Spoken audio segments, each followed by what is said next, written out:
오늘 예배가 대박이 될 줄 믿습니다. 우리말에 너무 좋은 일이 생기면 대박이다 그럽니다. 얼마 전 한국의 박근혜 대통령도 우리나라가 통일이 되면 우리나라뿐만 아니라 모든 나라에게도 대박이 될 것이다 했습니다. 대박이란 너무너무 좋아서 믿기 힘들 정도로 큰 복을 말합니다. 진짜 통일이 되면 얼마나 대박이겠습니까? 진짜 이것이 꿈이냐 생시냐 할 것입니다. 근데 사실 대박은 통일만 대박이 아니고 사실 예수 그리스도를 믿는 우리는 이미 그리스도 안에서 대박을 경험한 줄 믿습니다. 제가 오늘 본문으로 택한 로마서 8장은 전체 장이 사실 그리스도 성도들에게 터진 대박의 복에 대하여서 기술하고 있습니다. 이 복이 우리에게는 얼마나 큰 대박인지 사실 믿기는 힘들지만은 그러나 이것이 사실인 줄 믿습니다. 이 본문의 말씀을 우리 묵상하다 보면은 우리는 용기와 힘과 소망이 우리의 심령에 솟아오르는 것을 경험할 수가 있게 되는 것입니다. 스패너라는 사람은 성경을 한 개의 반지에 비유한다면 이 로마서는 그 반지의 보석에 해당하겠고, 그리고 오늘의 이 본문의 말씀 로마서 8장은 그 보석 중에서 가장 빛나는 부분이라고 말했던 것입니다. 여러분, 오늘 예배 자리에 오실 때 삶의 여러 가지 걱정과 근심과 여러 가지 불안에 눌려서 오신 분이 있다 하더라도 여러분이 하나님의 말씀, 특히 로마서 8장의 말씀을 여러분이 묵상하고 듣고 또 읽을 때 이 하나님의 말씀이 여러분의 영혼을 소생시켜 주실 줄 믿습니다. 창세기 45장에 보면은 야곱이 요셉의 자기를 태우려고 보낸 수레를 보고야 기운이 소생한지라 하는 말이 있습니다. 야곱은 자기 아들을 요셉이 죽은 줄 알았습니다. 그리고 짐승에게 찢겨서 매장도 못 시켰습니다. 그리고 야곱은 자기가 사랑하는 아내였던 라헬이 벤자민을 낳다가 그만 죽어버렸어요.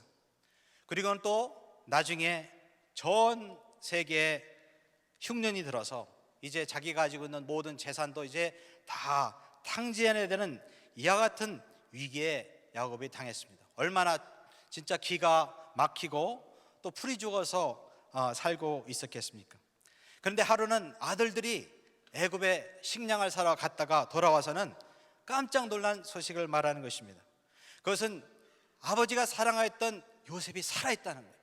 그리고 살아있는 정도가 아니고 세계 가장 강대국이었던 애굽의 총리가 돼서 이제 아버지를 부른다는 거예요. 그래서는 그 소식을 듣고 야곱은 처음에는 믿지를 않았어요. 그러나 밖에 나가서 진짜 요셉이 아버지를 모셔가려고 보냈던 그 많은 수레들을 보고서야 오늘 성경 말씀 보게 되면은 기운이 소생한지라 했다고 그랬습니다. 여러분, 이 예배당에 오실 때 여러분 중에는 세상에 시달리고 참으로 야곱처럼 풀이 죽어서 사는 사람이 있을지 모르겠습니다. 그러나 어떤 상태라도 여러분이 이 자리에 오셨다 하더라도 주님께서 여러분을 사랑하셔서 여러분에게 보낸 이 수레를 보고, 다시 말해서 주님이 보내신 로마서 8장의 이 말씀을 여러분이 통하여서 여러분은 그리스도 안에서 참으로 큰 축복을 받은 그 같은 축복된 존재인 것을 확신하시고 또 위로받으시고 기운이 소생하시기를 예수의 이름으로 축원합니다.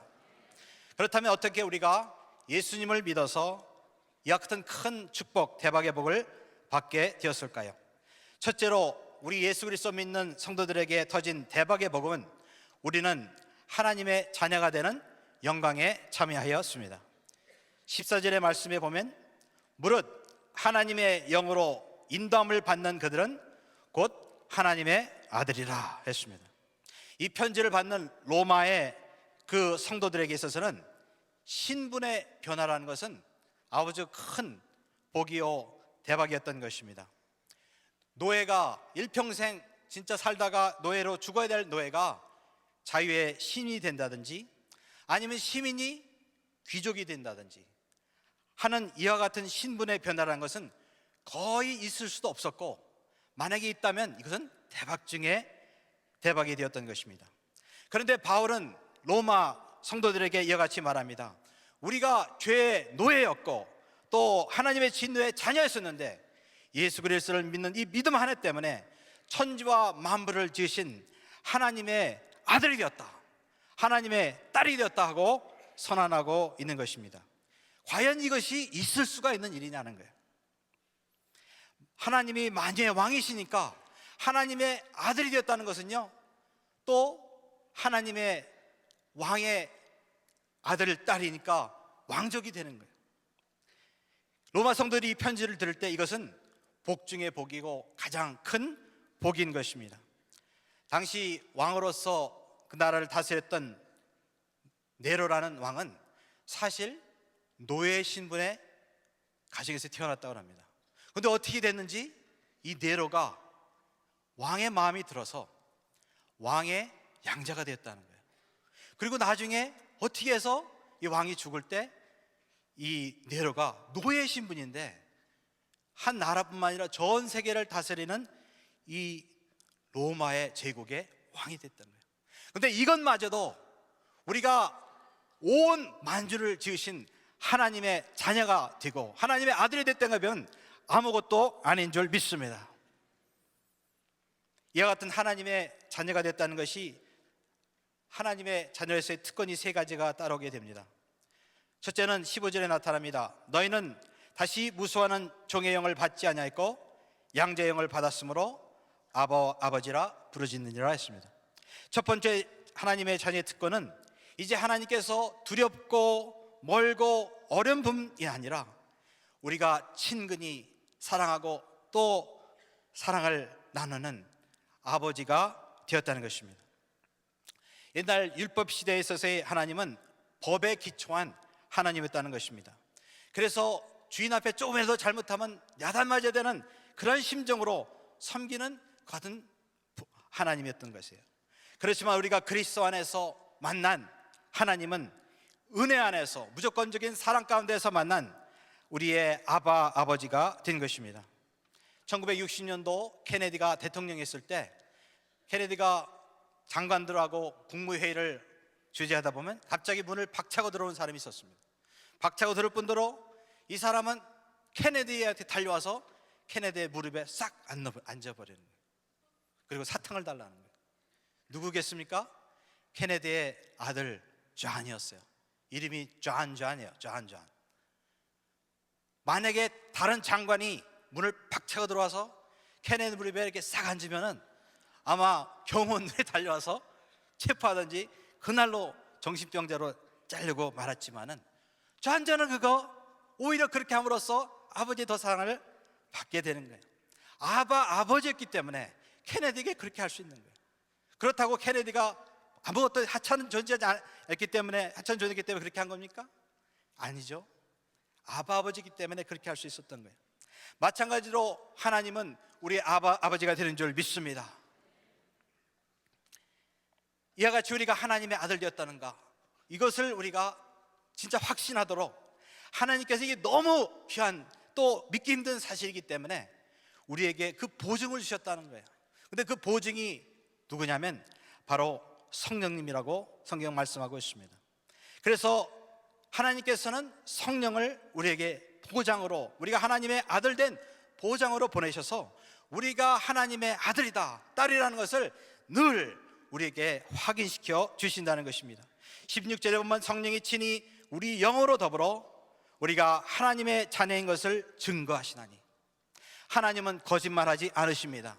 거짓말하지 않으시는 거룩한 성령께서 이 순간에도 여러분의 심령과 같이 여러분이 하나님의 자녀인 것을, 아들인 것을 증거하여 주시는 줄 믿습니다. 그래서 우리가 믿고 기뻐할 수 있게 되는 것입니다. 두 번째로 우리가 하나님의 자녀된 특권과 영광은 우리가 이제 하나님의 영광을 상속할 하나님의 후사가 되었던 것입니다.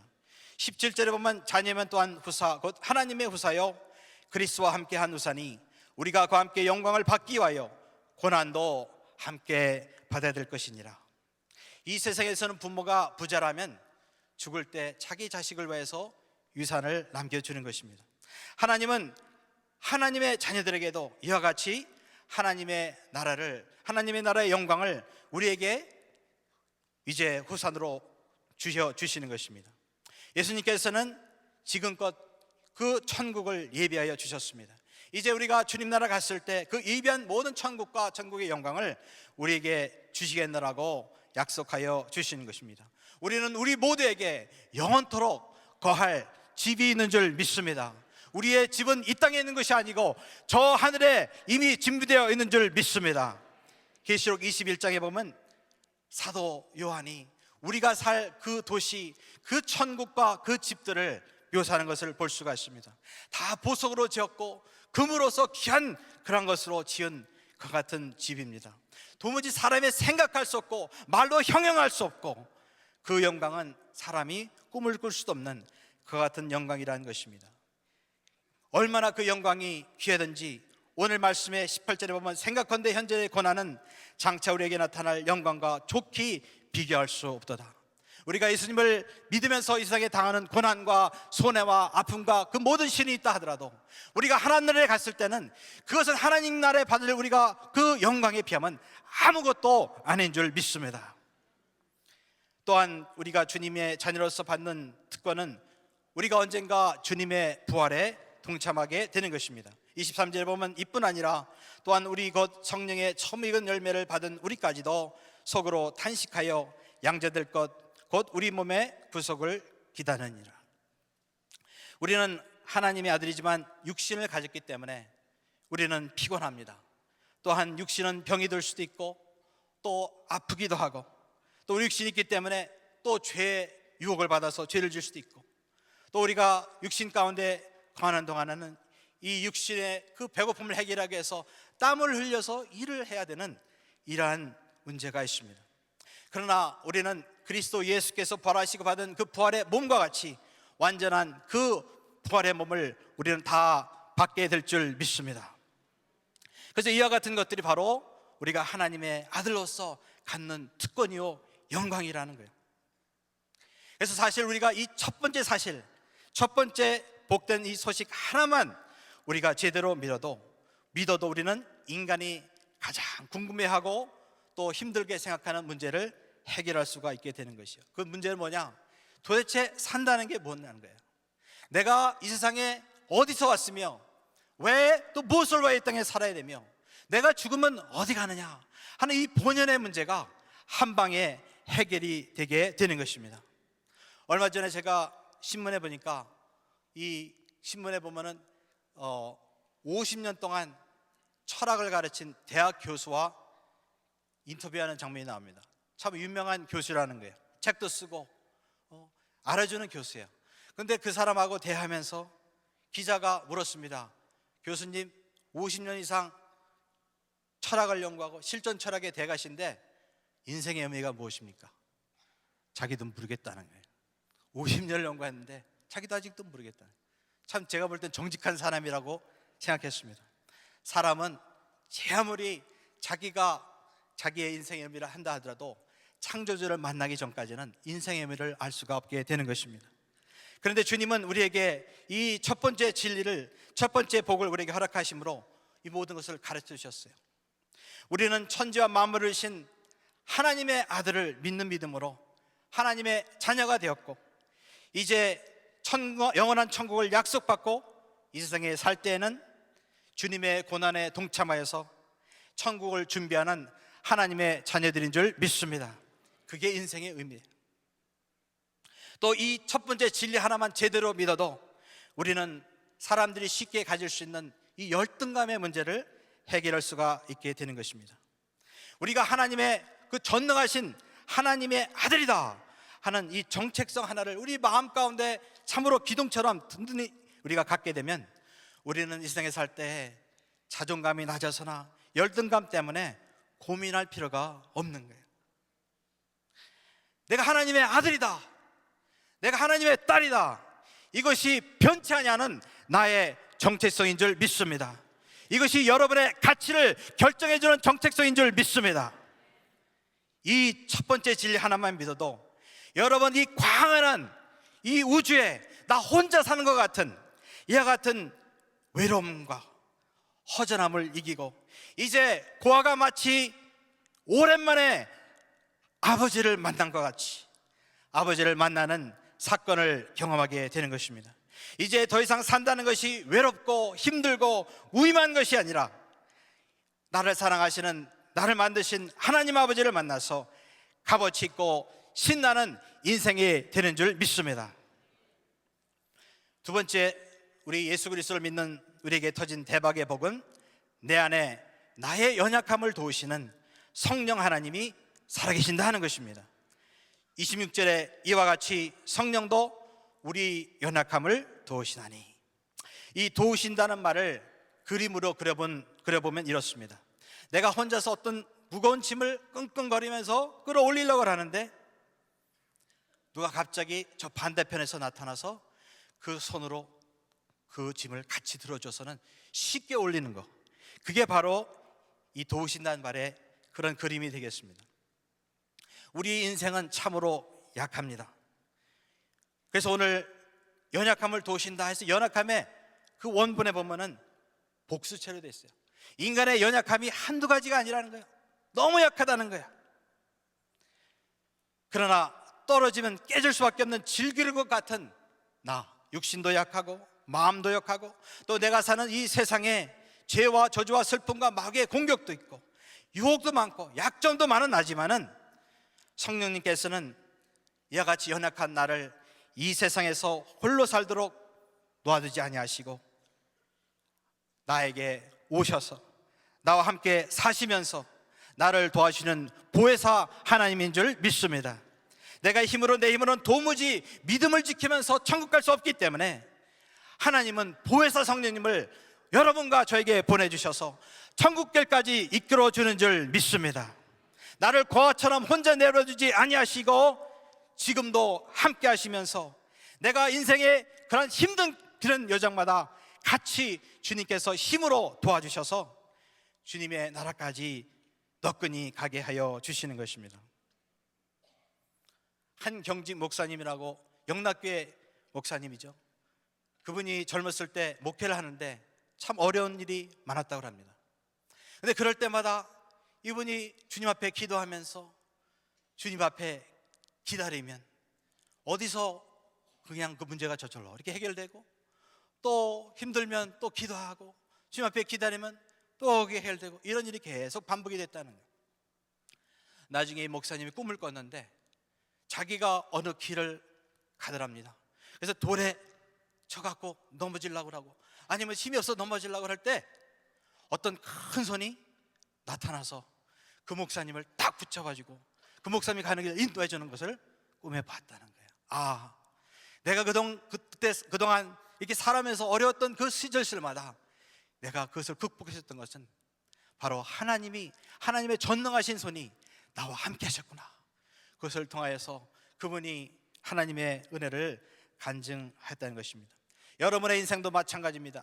여러분의 인생에 그 같은 어려운 순간마다 주님의 전능하신 손이 성령의 능력으로 나타나셔서 여러분을 도우시고 여러분의 연약함을 도우셔서 천국길까지 인도하여 주시는 줄 믿습니다. 이거야말로 대박 중에 대박인 거예요. 구약시대는 참으로 하나님이 너무나도 거룩하셔서 대제사장이 그것도 피를 흘리고 1년에 한 번만 하나님께 나가서 기도할 수 있었지만 이제 그 거룩하신 하나님이 여러분과 저의 육체에 성전 삼으셔서 오셔서 우리와 함께 하시고 우리 안에서 참으로 우리를 연약함을 도우시는 이 놀라운 소식은 대박 중에 대박인 줄 믿습니다. 성령께서 나의 연약함을 도우시는 세 가지 길이 또 로마서 8장에 나타납니다. 첫째는 성령께서는 우리의 기도를 도우시는 것입니다. 26절에 보면 우리가 마땅히 빌 바를 알지 못하나 오직 성령이 말할 수 없는 탄식으로 우리를 위하여 친히 간구하시느니라. 주님은 말할 수 없는 탄식으로 여러분의 영혼을 위해서 기도하여 주시는 줄 믿습니다. 이 말할 수 없는 탄식의 기도가 어떻게 실제적으로 나타나는지는 아무도 모릅니다. 비밀에 속합니다. 그러나 확실한 것은 우리가 성령의 인도를 따라 성령의 능력으로 기도할 때마다 성령님께서 우리의 그 기도를 통하여 주님의 탄식의 기도가 올려지게 되는 줄 믿습니다. 특별히 우리가 방언을 말할 때 그 방언의 그 내용은 우리는 알지 못합니다. 그러나 내용이 비록 알지 못하는 기도를 하나님께 하지만은 사실은 그 방언은 하나님의 뜻을 아시고 나의 모든 속사정까지도 아시는 성령께서 나에게 가장 필요한 기도를, 그때 가장 좋은 기도를 나의 방언을 통하여 하게 하여 주시는 줄 믿습니다. 고린도서 14장에 방언을 말하는 자는 영어로 비밀을 말한다 했습니다. 그 비밀이 무엇입니까? 그 비밀은 바로 내가 방언으로 말할 때 내 영이 말하지만은, 내가 알지 못하지만은 성령께서 도우셔서 참으로 하나님의 지혜의 비밀, 계획의 비밀, 능력의 비밀이, 승리의 비밀이 나의 기도를 통하여 나타나게 되는 줄 믿습니다. 그래서 우리는 늘 쉬지 말고 성령 안에서 기도해야 되는 줄 믿습니다. 그래서 우리 28절에 말씀 보면 우리가 이와 같이 무시로 성령 안에서 기도할 때 우리의 삶에는 역전의 역사가 나타나게 되는 것입니다. 그래서 28절 잘 아는 이 하나님 말씀 우리 다 같이 한번 읽어보겠습니다. 28절 못 따라오네. 제가 읽겠습니다. 아니면 외우시면 다 같이 읽어도 되고. 시작. 우리가 알거니와 하나님을 사랑한 자 곧 그 뜻대로 부르심을 입은 자들에게는 모든 것이 합력하여 선을 이루느니라. 아멘. 에스더에서 보게 되면은 하만이 그의 관계로 온 유대인들을 한날에 다 죽이기로 작정했습니다. 그랬을 때 유대인들은 금식하고 철회하면서 주님께 부르짖었다고 그랬습니다. 이랬을 때 하나님의 비밀, 하나님의 크고 놀라운 역사가 나타났습니다. 하나님의 비밀 병기가 예비됐던 것입니다. 그 비밀 병기는 뭐냐? 에스더예요. 하나님은 에스더를 준비하셨습니다. 이 날을 위하여서. 그래서 에스더를 통하여 왕에게 호소하게 했습니다. 결과가 어떻게 됐습니까? 유대인들을 한날에 죽이기 했던 하만뿐만 아니라 그 모든 페르시아의 그 악한 자들이 한날에 오히려 다 심판을 받게 되고, 그 이후에는 유대인들이 그날에 세력을 얻게 되는 그러한 반전의 역사가 나타나게 된 것입니다.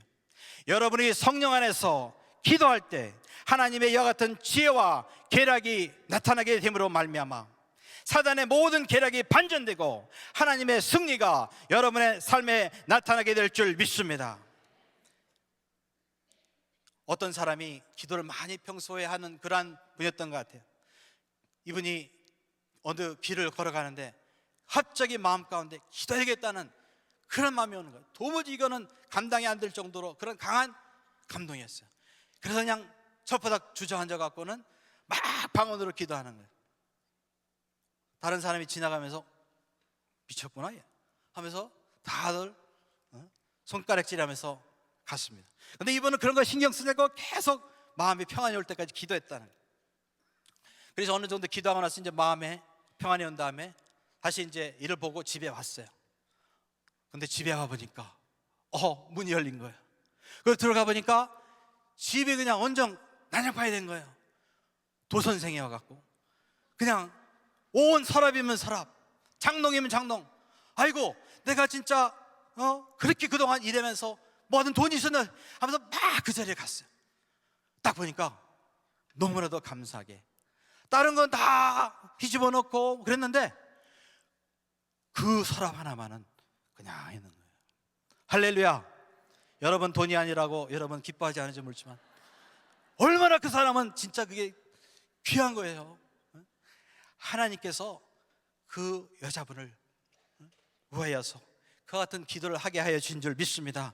이게 반전의 역사가요, 이런 역사는요 기도하는 사람은 다 일어나게 되는 줄 믿습니다. 우리가 방언으로 그리고 또 성령 안에서 기도한다는 건요, 이래서 참으로 파워풀한 기도예요. 여러분, 우리는 사도 바울의 교회론에 대해서 공부하고 사도 바울의 그리스도인에 대해서 기독교론에 대해서 공부하고 많이 하지만 여러분, 사도 바울의 기도론에 대해서 공부해 본 적 있어요? 사도 바울이 어떻게 기도했습니까? 여러분, 고린도전서에 보면요, 사도 바울이 고린도 교인들에게 뭐라고 하냐면 나는 너희 모든 사람보다 더 방언을 말하느니라 했어요. 그러니까 사도 바울이 도대체 어떻게 기도했다는 거예요? 방언으로 기도한 줄 믿습니다. 아마 방언을 한두 시간 기도해 놓고 나는 너희들보다 방언을 더 많이 만나 말하지 않았을 거예요. 적어도 하루에 5시간이지 하지 않았을까? 아니면은 걸어다니면서 늘 방언하고 그러지 않았을까 저는 생각해요. 그래서 그런지 사도 바울은요, 그 많은 영적인 공격과 고난을 당했지만 그 모든 것을 다 이기고 하나님의 교회를 세우고 하나님께 크게 사용받게 된 줄 믿습니다. 사단이 여러분에게 홍수처럼 밀려들지라도 여러분이 그리스도 안에서, 성령 안에서 늘 기도하면 여러분 바울처럼 모든 고난을 이기고 승리하고 열매를 맺는 하나님의 백성이 되는 줄 믿습니다. 그래서 여러분은 늘 성령 안에서 부르짖고 기도해야 되는 거예요. 예레미야서 33장 3절에 너는 내게 부르짖으라.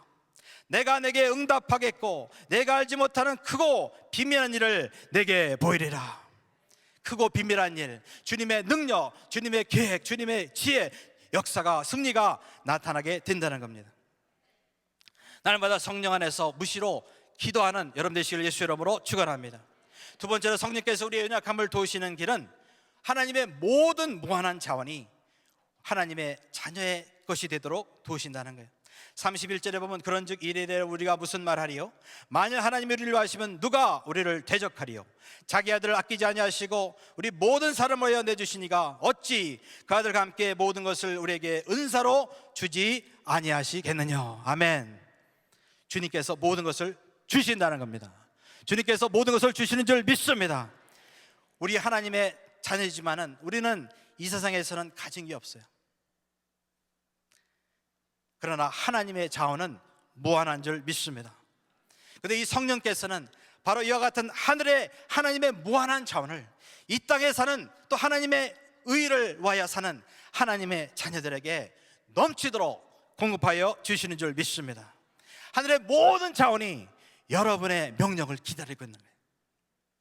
하나님의 성령의 능력과 건강과 물질과 그 모든 권세가 여러분이 이걸 감당할 수 있다면, 여러분이 이것이 믿음으로 또 구하고 여러분이 그것을 진짜 하나님의 영광을 위해서 사용한다면 그것이 공급이 된다는 것입니다. 우리가 신앙생활을 할 때 보면 우리는 어떤 면에서 너무 우리가 미약하다 하는 그와 같은 느낌을 갖습니다.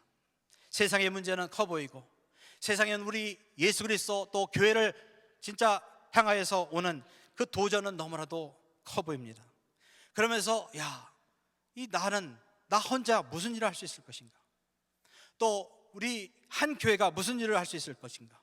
우리는 무력감을 느낄 수밖에 없습니다. 그러나 우리가 성경을 보게 되면 성경은 하나님이 한 사람을 택하서 하나님의 놀라운 역사를 이룬 기록인 줄 믿습니다. 노아를 보십시오. 또 아브라함을 보십시오. 모세를 보시고 다윗을 보십시오.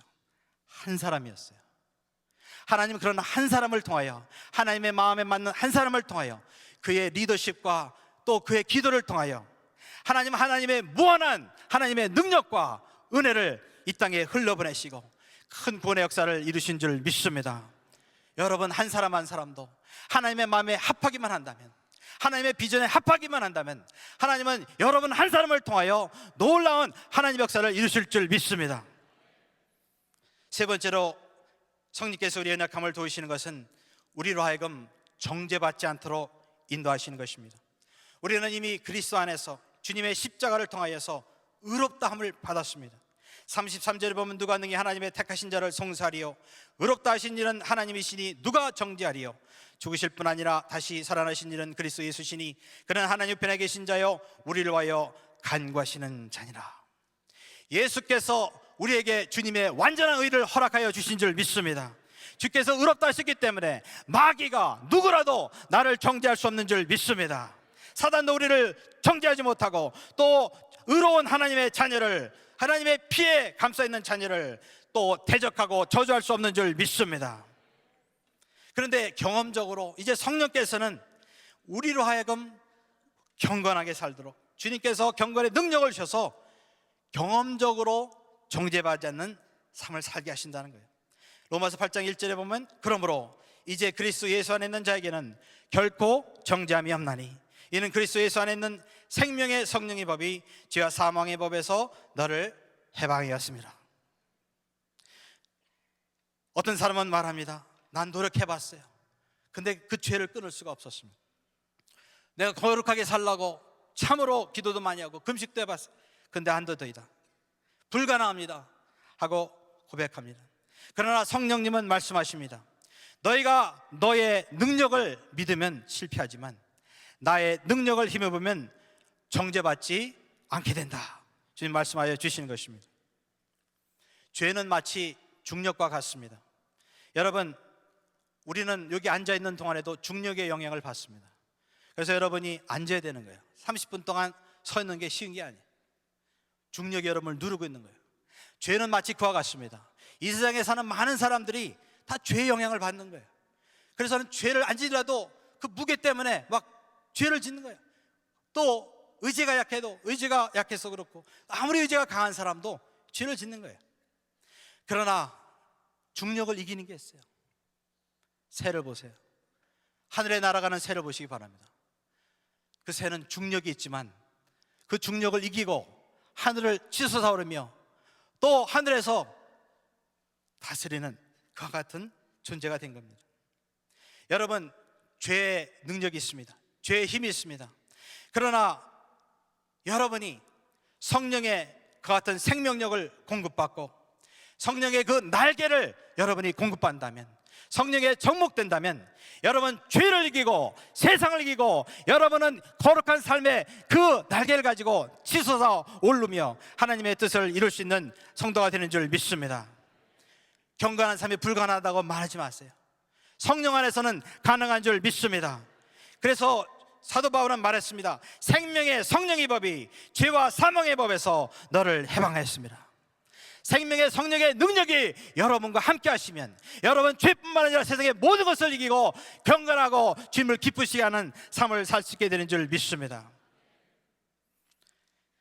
마지막으로 세 번째 우리에게 터진 대박의 복은 하나님은 나에게 승리를 보장하신다는 겁니다. 32절에 보면 그러나 이 모든 일에 우리를 사랑하시는 이로 말미암아 우리가 넉넉히 이기느니라. 여기서 넉넉히 이긴다는 말을 문자적으로 보면 정복자보다 낫다는 거예요. 그 당시 로마가 전 세계를 정복했죠. 근데 로마의 어떤 정복자보다도 우리는 그리스도의 안에서 뛰어난 넉넉히 이기는 자가 된다는 겁니다. 이 세상에서 우리의 성도는 말할 수 없는 고난과 핍박과 여러 가지 유형의 고난을 경험할 수 있습니다. 그러나 주님을 끝까지 붙드는 자는 승리하게 되는 줄 믿습니다. 마태복음 24장 14절에 그러나 끝까지 견디는 자는 구원을 받으리라. 그 승리가 어디서 옵니까? 여러분에게서 옵니까? 하나님의 사랑에서 오는 것입니다. 오늘 본문의 말씀 35절에 보면 누가 우리를 그리스도의 사랑에서 끊으리요?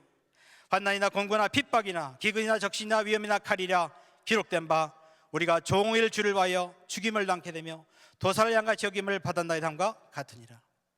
이 말씀은 우리가 당시 로마 성도들이 매일 당하면서 살았던 고난 가운데 그 고난의 관점에서 보아야 되는 것입니다.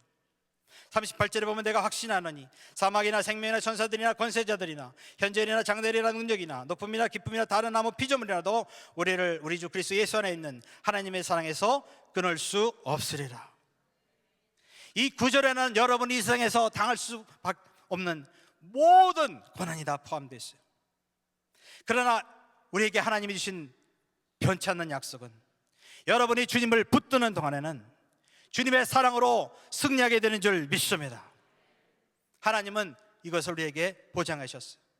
로마에 사는 성도님들은 많은 핍박을 받았어요.